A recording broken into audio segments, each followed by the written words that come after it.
Hello and welcome friends. Class ninth chapter first video second में आपका स्वागत है। इस वीडियो में हम अपरिमेय संख्या के बारे में जानेंगे। अपरिमेय संख्याओं को संख्या रेखा पर किस प्रकार से निरूपित करते हैं इसे भी जानेंगे तथा प्रश्नावली 1.2 में दिए गए प्रश्नों को हल करने का प्रयास करेंगे। यदि आप डायरेक्ट सेकंड वीडियो पे आए हैं तो इससे पहले वीडियो फर्स्ट देख लें ताकि उसमें आपको विभिन्न प्रकार की संख्याओं के बारे में आसानी से समझ विकसित हो सके। उस वीडियो में हमने प्राकृत संख्या, पूर्ण संख्या, पूर्णांक संख्या और परिमेय संख्या के बारे में जाना, एक संख्या रेखा की यात्रा के बारे में देखा। नेक्स्ट स्टेप में बढ़ते हैं उससे आगे तो हम देखते हैं कि संख्या रेखा पे ये संख्या रेखा है, दोनों तरफ अनंत की तरफ चलती है। अपरिमित रूप से इन्फिनिटी नंबर्स होते हैं, इस पे अपरिमित रूप से अनंत नंबर होते हैं, अनंत संख्याएं होती है। तो पिछले वीडियो में हमने जाना 1, 2, 3, 4 इस प्रकार की संख्याओं को एक साथ लेते हुए जो समुच्चय बनता है वो प्राकृत संख्याओं का समुच्चय कहलाता है। उसके बाद में यदि हम इन प्राकृत संख्याओं के साथ में जीरो को शामिल कर लेते हैं तो पूर्ण संख्या बन जाती है। और यदि इन पूर्ण संख्या के समूह के साथ में -1, -2, -3, -4 इस प्रकार की ऋणात्मक संख्याओं को शामिल कर लें तो पूर्णांक संख्याओं का एक समुच्चय बनता है। तथा इस पूर्णांक संख्याओं के समुच्चय के साथ में यदि हम इन भिन्नात्मक स्वरूप वाली संख्याएं 3/2, 1/2 वॉट एवर आप जो भी सोच सकते हैं उसमें P/Q की फॉर्म में होनी चाहिए। P और Q पूर्णांक होने चाहिए, ठीक है।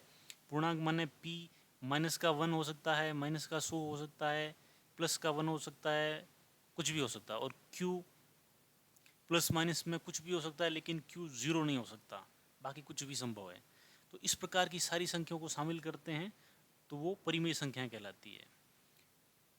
अब अपने दिमाग में एक प्रश्न आएगा, एक ख्याल आएगा कि क्या अब भी इस संख्या रेखा पे कोई संख्याएं बची हुई है? निश्चित रूप से बची हुई है। वो कौन सी संख्याएं हैं? तो उसको जानने का प्रयास करेंगे हम। देखिए फ्रेंड्स, हमने अभी तक देखी नेचुरल नंबर 1, 2, 3, 4 इस प्रकार की संख्याएं। फिर हमने जाना whole number 0 plus natural number, ठीक है। ये हो जाएंगी होल नंबर यानी कि पूर्ण संख्याएं। उसके बाद में आती है पूर्णांक संख्याएं जिसे जेड से लिखा है इस बुक में, और आगे हायर मेथड क्लास में इसको आई इंटीजर से भी डिनोट करते हैं।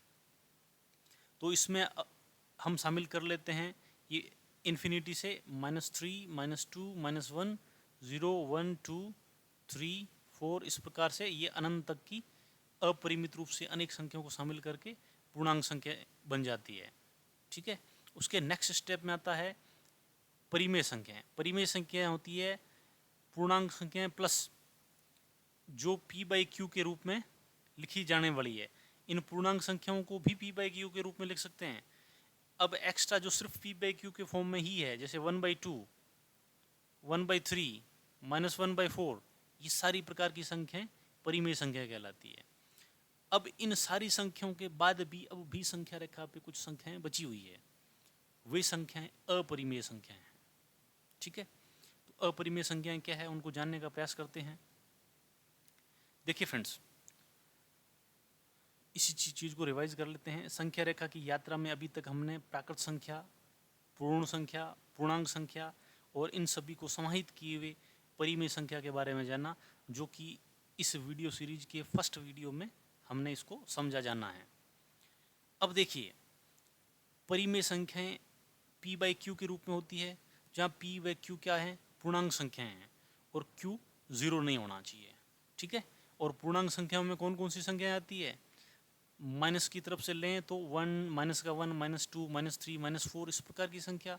0 और धनात्मक में लें तो 1, 2, 3, 4, 5 ये सारी पूर्णांक संख्याएं हैं, ठीक है। P और Q इन दोनों में कोई सी भी पूर्णांक संख्या हो सकती है लेकिन Q 0 नहीं होगा, ठीक है। अब देखिए, अब भी इस संख्या रेखा का अवलोकन करने पर हम पाते हैं कि कुछ संख्याएं शेष बची रह गई है, वे अपरिमेय संख्याएं हैं, क्योंकि अपरिमेय संख्या को P/Q के रूप में प्रदर्शित नहीं किया जा सकता। क्यों नहीं किया जा सकता?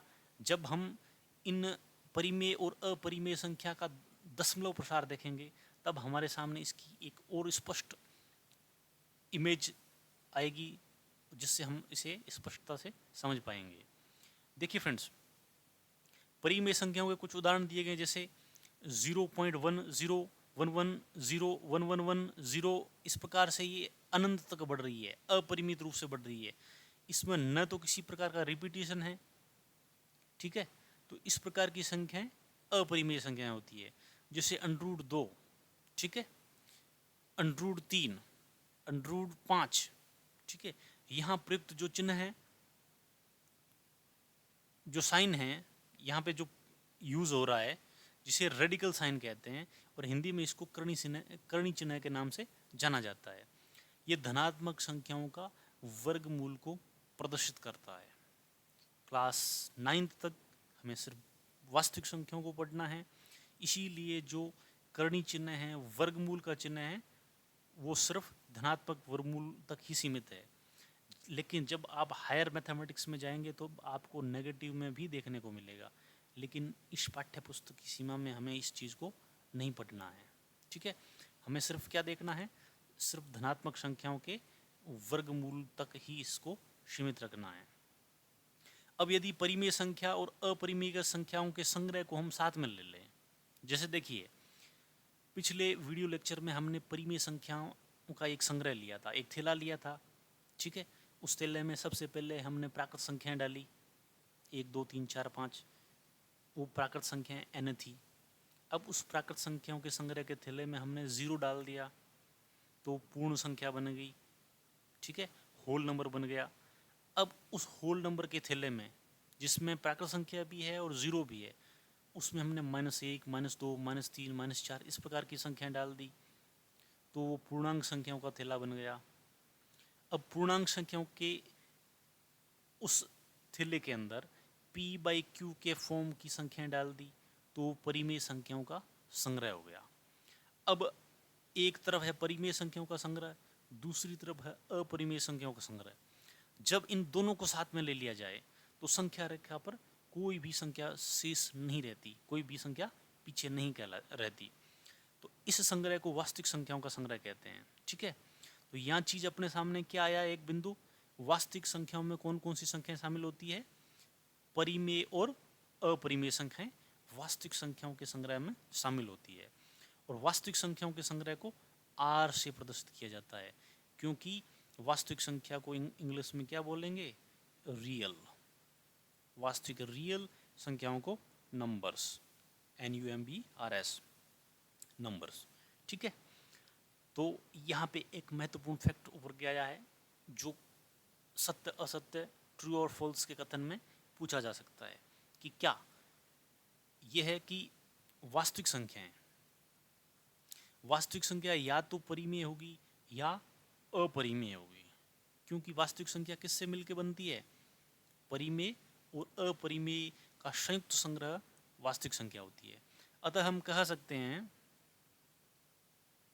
कि प्रत्येक वास्तविक संख्या को संख्या रेखा पर अद्वितीय बिंदु से निरूपित किया जाता है।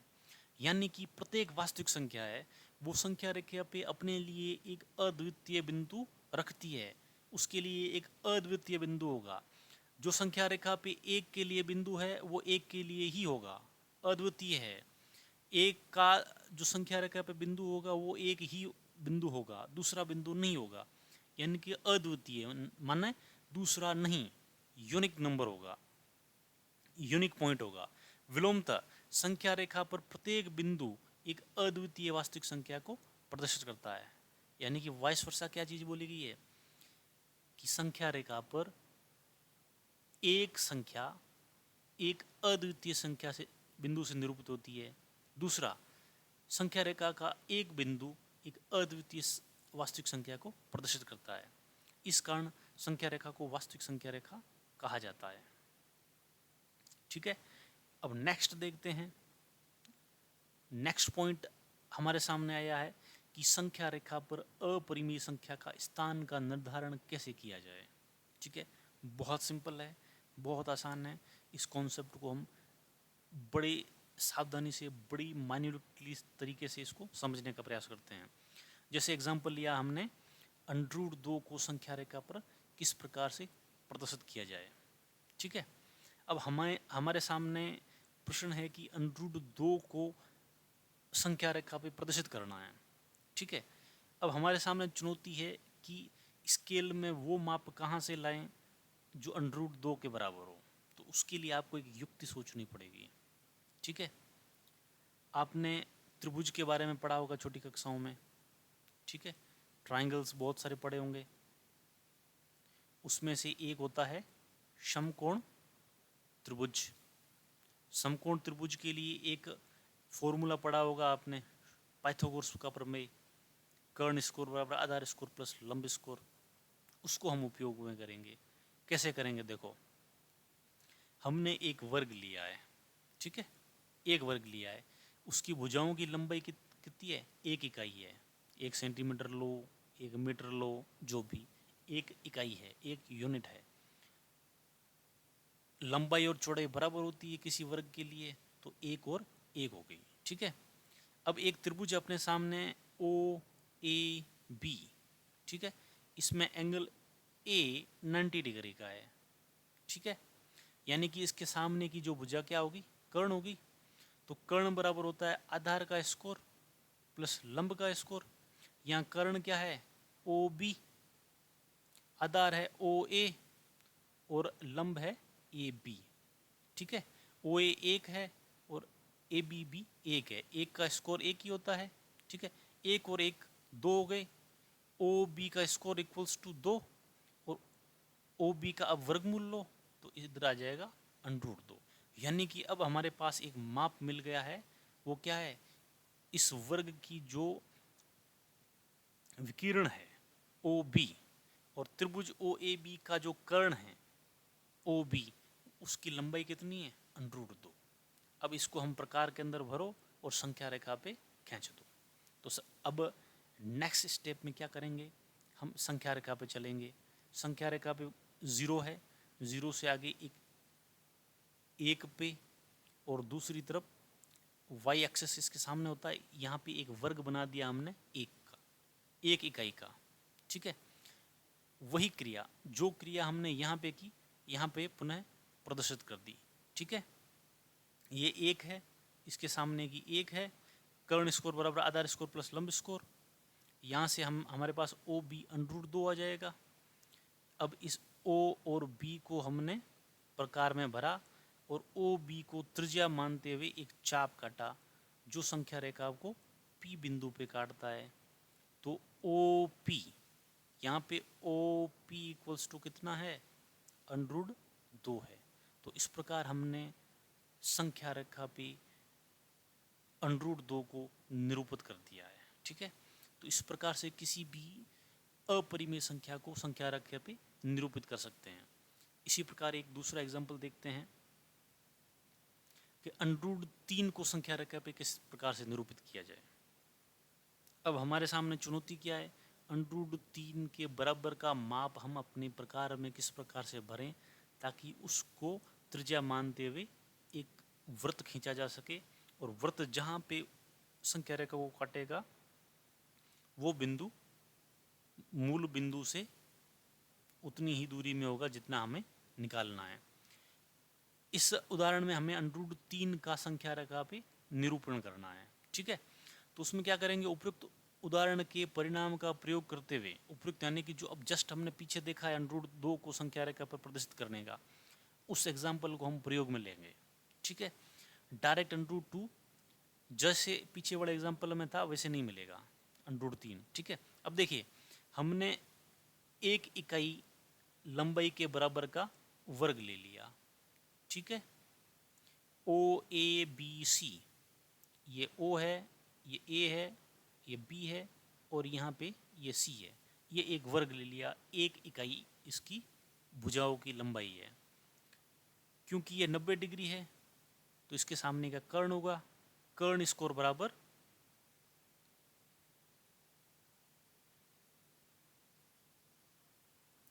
आधार का स्कोर प्लस लंब का स्कोर होता है। ओ बी का square equals to O A square plus A B square. इस प्रकार से हमारे पास ओ बी आ जाएगा √2।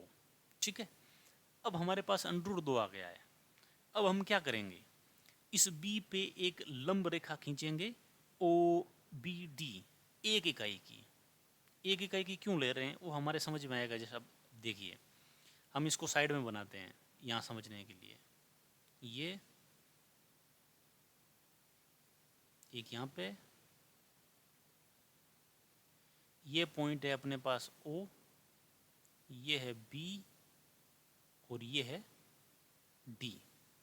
ये हमारे पास पीछे से के रिजल्ट में मिला है 2 और ये है अपने पास 1 और ये कोण है 90 डिग्री का। यानी कि ये OD क्या है, कर्ण है। तो कर्ण स्कोर बराबर OD का स्कोर इक्वल्स टू OB का स्कोर प्लस BD का square. OD square equals to OB। OB कितना है, √2 उसका स्कोर प्लस BD कितना लिया है 1। √2 का स्कोर कितना होगा 2, 1 का स्कोर 1, ये कितना हो जाएगा 3। OD का स्कोर इक्वल्स टू 3 है, तो OD इक्वल्स टू कितनी आ जाएगी √3। तो इस प्रकार से हमारे पास OD कितना आ जाएगा 3। तो अब हम क्या करेंगे, इस O और D के माप को प्रकार के अंदर भरेंगे, एक चाप काटेंगे जो संख्या रेखा को Q बिंदु पे काटेगा। तो Q बिंदु की दूरी O से कितनी होगी √3। तो इस प्रकार से हम √3 जो एक अपरिमेय संख्या है उसको संख्या रेखा पे निरूपित कर सकते हैं। ठीक है, अब जो हमने जो सारा प्रोसेस किया उसको नीचे शब्दों में व्यक्त कर दिया गया है। ठीक है, अब इस प्रकार से हम आगे की अपरिमेय संख्याओं को भी व्यक्त कर सकते हैं, क्योंकि √3 के बाद आती है √4, जो बेसिकली √4 क्या है, उसका वर्गमूल 2 हो जाएगा। तो उसको निरूपित करना आसान है। लेकिन जब हम √5 को संख्या रेखा पे निरूपित करने जाएंगे तब हमें युक्ति का उपयोग करना पड़ेगा। तब हमें एक वर्गाकार न लेकर के एक आयताकार माप लेना होगा। एक आयताकार माप लिया हमने, आधार उसका 2 रखेंगे, ऊंचाई उसकी 1 रखेंगे। ठीक है, आधार 2, ऊंचाई 1। तब इस अपने पास कर्ण क्या मिलेगा, कर्ण बराबर होता है आधार का स्कोर प्लस लंब का स्कोर। 2 दूना 4 प्लस 1 ये हो जाएगा 5। ये कर्ण का स्कोर है 5, तो कर्ण बराबर कितना आ जाएगा √5। बड़ा आसान है। इसी प्रकार से √6 को निकालने के लिए पहले √5 निकालेंगे, फिर √6। इसी प्रकार √7 के लिए भी आपको ये चेन चाहिएगी, 8 के लिए चाहिएगी 9 √3 हो जाएगा, जो डेफिनेटली आसान है। ठीक है, तो इस प्रकार से हम अपरिमेय संख्याएं जो वर्गमूल के फॉर्म में है उनको संख्या रेखा पे निरूपित कर सकते हैं। अब हमारे सामने आता है प्रश्नावली 1.2 के प्रश्न, तो उसको हम उत्तर देने का प्रयास करते हैं कि नीचे दिए कथन में सत्य और असत्य है, कारण के साथ अपना उत्तर दीजिए। कि प्रत्येक अपरिमेय संख्या एक वास्तविक संख्या है। क्या यह कथन सत्य है? नहीं है, क्योंकि हमने पढ़ा था कि वास्तविक संख्याओं में कौन कौन सी होती है, परिमेय प्लस अपरिमेय संख्याएं। वास्तविक संख्याओं में कौन कौन सी होती है, परिमेय और अपरिमेय। लेकिन हमारा कथन क्या कह रहा है कि प्रत्येक अपरिमेय संख्या एक वास्तविक संख्या होती है, यानी कि सत्य है, क्योंकि प्रत्येक परिमेय संख्या वास्तविक संख्या होगी, प्रत्येक अपरिमेय संख्या भी वास्तविक संख्या होगी। अपना कथन डेफिनेटली सत्य है।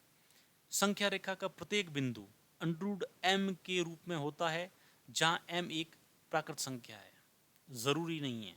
ठीक है, क्यों?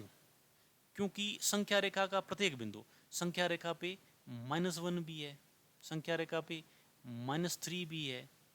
ठीक है, लेकिन ये किसी भी प्राकृत संख्या का वर्गमूल नहीं होगा। क्यों? क्योंकि किसी भी प्राकृत संख्या का वर्गमूल ऋणात्मक नहीं होगा। ठीक है, तो इसका अर्थ ये है कि जो कथन 2 है वो सत्य नहीं है। कथन प्रथम सत्य था कि प्रत्येक वास्तविक संख्या एक अपरिमेय संख्या होती है। ठीक है, कि प्रत्येक वास्तविक संख्या एक अपरिमेय संख्या होती है। नहीं, क्योंकि प्रत्येक वास्तविक संख्या या तो परिमेय है या अपरिमेय है। लेकिन कथन क्या कह रहा है कि प्रत्येक वास्तविक संख्या अपरिमेय संख्या है। नो, वास्तविक संख्या में परिमेय या अपरिमेय दोनों शामिल हो सकती है। ठीक है, तो यहाँ दिए गए तीनों कथनों में से 2 कथन असत्य है और पहला कथन सत्य है। नेक्स्ट देखते हैं,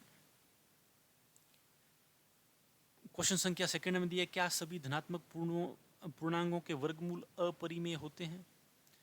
क्या सभी धनात्मक पूर्णांकों के वर्गमूल अपरिमेय होते हैं? यदि नहीं तो एक ऐसी संख्या के वर्गमूल का उत्तर दीजिए जो एक परिमेय संख्या है। सभी धनात्मक पूर्णांकों का वर्गमूल अपरिमेय नहीं होता है, क्योंकि उसमें से कुछ ऐसी संख्याएं होती है जो पूर्ण वर्ग होती है। कैसे? जैसे 4 का वर्गमूल कितना होगा? 2। 9 का वर्गमूल कितना होगा? 3। 16 का वर्गमूल कितना होगा? 4। 25 का वर्गमूल कितना होगा? 5। इस प्रकार से बहुत सारी संख्या हैं जिनका पूर्ण वर्ग संभव है, जिनका वर्गमूल लेने पे एक परिमेय संख्या रिजल्ट में प्राप्त होती है। 2 परिमेय है, 3 परिमेय है, 4 परिमेय है, 5 परिमेय है। लेकिन कथन क्या बोल रहा है कि सभी धनात्मक पूर्णांकों के वर्गमूल अपरिमेय होते हैं? नहीं होते हैं। कारण हमने दे दिया, एग्जाम्पल ले लिया। सबसे बेस्ट सूटेबल एग्जाम्पल है 4 का। 4 का वर्गमूल क्या होता है? 2, जो एक परिमेय संख्या है। अब नेक्स्ट क्वेश्चन है, क्वेश्चन संख्या 3, संख्या रेखा पे √5 को प्रदर्शित कीजिए। जैसा कि हमने पीछे बताया कि सर्वप्रथम हम एक संख्या रेखा लेंगे। संख्या रेखा पे OA जो 2 के बराबर है, ये डिस्टेंस कितनी है? 2। हमने 1 को स्किप करके 2 पे लिया है, लेकिन इसकी हाइट 1 ही लेंगे। ठीक है, क्योंकि हमें एक ऐसी युक्ति लगानी है जिससे कर्ण का मान कितना प्राप्त हो? 5 हो। ठीक है, हमने 2 क्यों लिया? क्योंकि हम जानते हैं कि कर्ण का स्कोर बराबर होता है आधार का स्कोर प्लस लंब का स्कोर। ठीक है, यहाँ कर्ण क्या है? इसमें OB का स्कोर इक्वल्स टू OA का स्कोर प्लस AB का स्कोर। हमारे पास OA है 2, इस 2 का स्कोर, AB अपने पास है 1, 1 का स्कोर, 2 का स्कोर 4 प्लस 1 का स्कोर 1, ये हो जाएगा 5। ये कर्ण स्कोर बराबर कितना हो गया? 5। तो कर्ण स्कोर बराबर 5 है, तो कर्ण बराबर √5। ठीक है, ये हमारे पास वर्गमूल 5 आ जाएगा। यानी कि जो कर्ण है OB, ठीक है, √5, इसको प्रकार में भरो। OB को त्रिज्या मानते हुए एक चाप काटो जो संख्या रेखा को बिंदु P पे काटेगा। ठीक है, तो P संख्या रेखा पे किस बिंदु को निरूपित करता है? √5 को। ठीक है फ्रेंड्स, इस वीडियो में इतना ही। नेक्स्ट वीडियो में हम इस चैप्टर फर्स्ट के नेक्स्ट सेगमेंट को लेके आएंगे। Thank you.